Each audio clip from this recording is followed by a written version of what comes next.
Hi everyone, welcome back to our channel. Today we are gonna start looking at the situation of the market. Here is the Nasdaq. It is up again 0.5% point, and we see that it is doing continuous progress as we see from the movement above the 50-day moving average, and also from the situation of the MACD as we see here.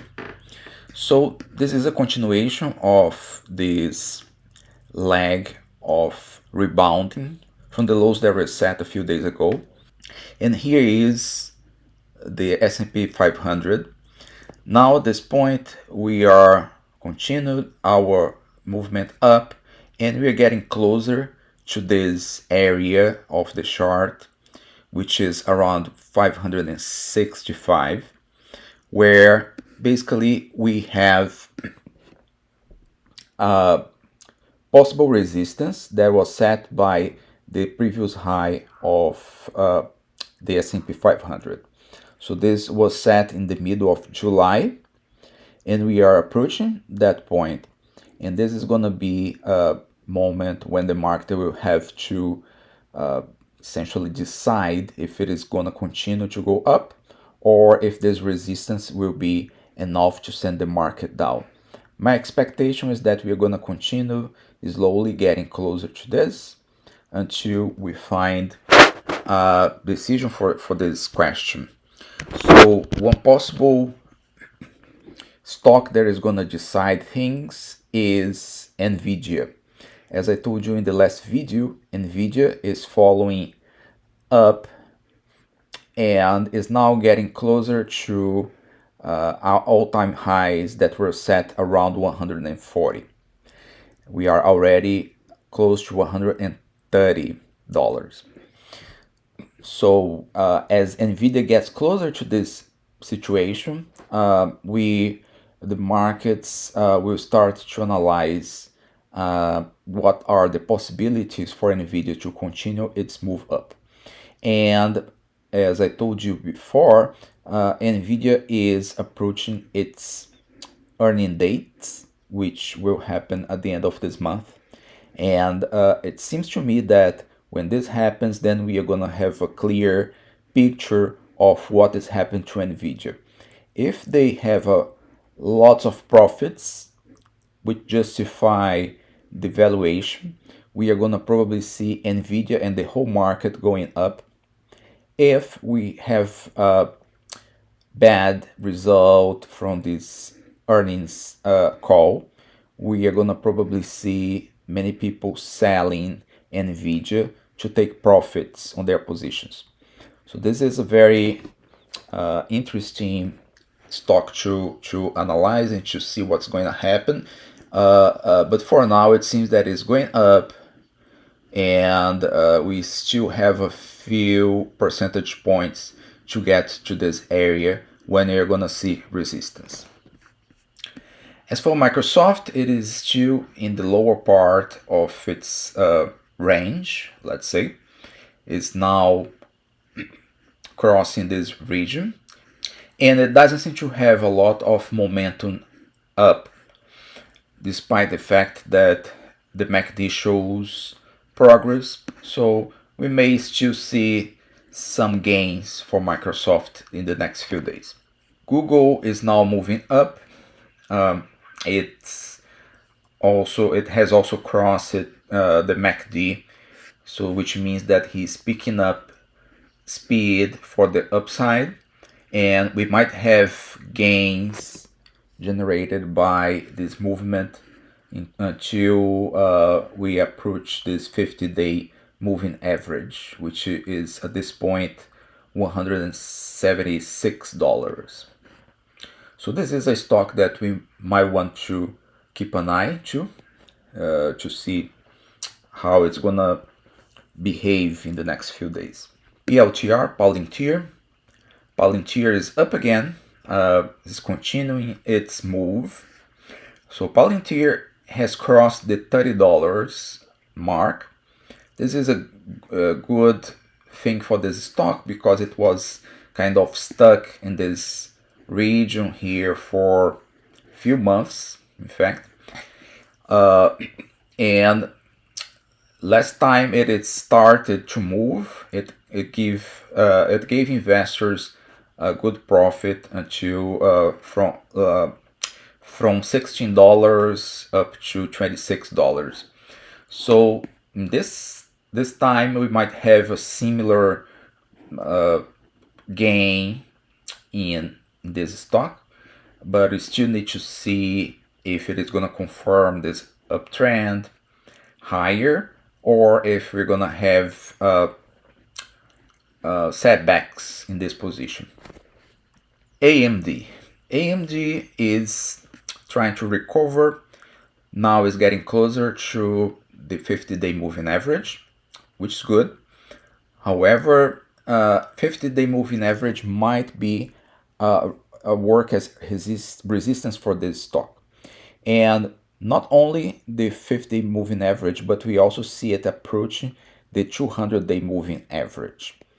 So situation for this stock is that it needs to confirm the crossing of this region. And if it doesn't, then we are gonna probably see this stock going down a little more.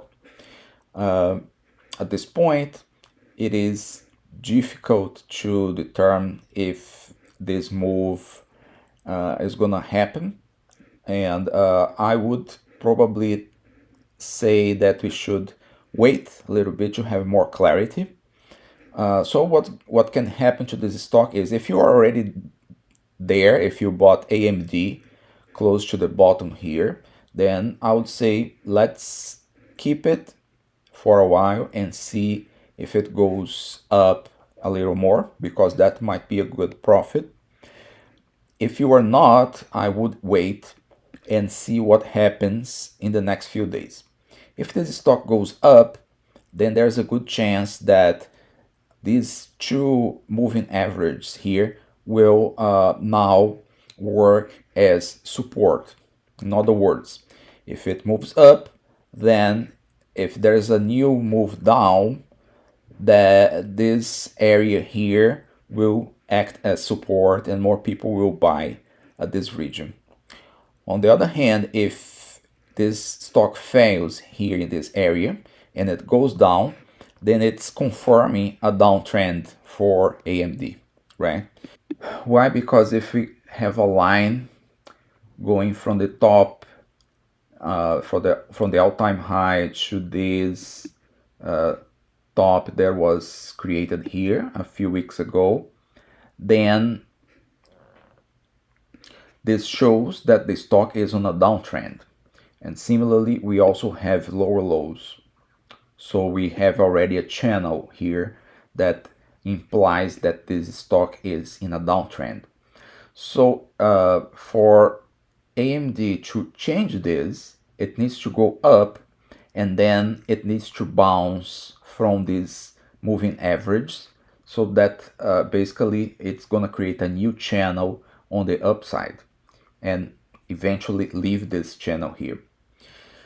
So if you don't have a position in AMD, I would say let's wait and see what happens in the next few days, because this may decide if AMD is gonna change to uptrend, or if it's gonna continue on this downtrend that has been determined already.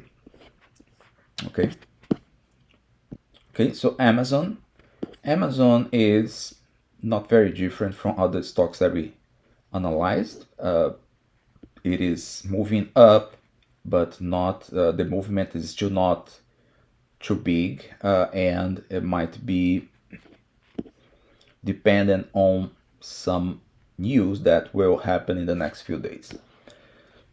So yeah, let's for investors, we probably, if you have Amazon, you probably want to keep it, but if you are starting new positions, I would be a little bit careful.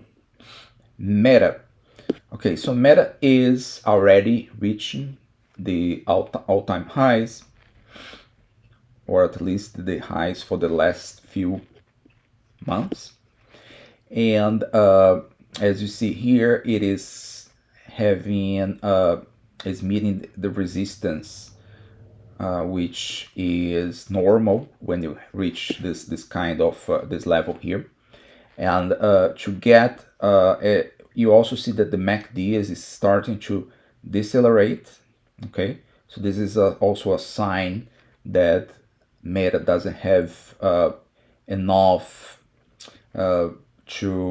enough power to move up this resistance. It doesn't mean that it won't, but at least in the short term, it might go down at least a little bit and try again later. So this doesn't seem to be a good point to buy Meta, unless you really believe that Meta is going has what needs to do to move up beyond this area of 540. Okay.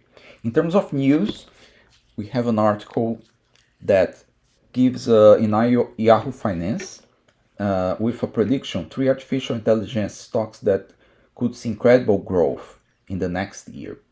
Number one, Palintir. This is not surprise, right? We have seen Palintir already moving up, and the story for Palintir is that it provides IT services, in particular AI services, to the government and to governments around the world. So it is essentially a play on getting government money into technology. It has partnered with Microsoft, which is another company that is very strong in this area. So Palintir, by teaming up with their friends Microsoft, they may also make a lot of money in the next years. Qualcomm. Okay, Qualcomm is a technology company, and it basically creates chips for mobile phones. And the way that Qualcomm can benefit from AI is that it's providing AI capabilities for these mobile phones. So in the future, there might be a lot of demand for mobile phones that incorporate AI features. Basically, these phones could be Android or even Apple iPhones, and Qualcomm would sell chips that have features leveraging AI. So that's a possible way this company can grow. And the other one is SMCI, which is a company that makes servers and IT hardware. So this company has already grown a lot in the last few years, and it's possible that will grow even faster in the future. So if you look here, SMCI, you see that in the beginning of 2024, it has increased a lot in price. But since March, this valuation has come down at least a little bit. And however, for the future, if we see increased growth and sales from this SMCI company, then we might have a similar improvement in the situation of the company. Okay, guys, so these are the news and analysis that I had for today. If you like this kind of video, please subscribe and keep an eye for new videos that will come in the next few days. Thank you very much.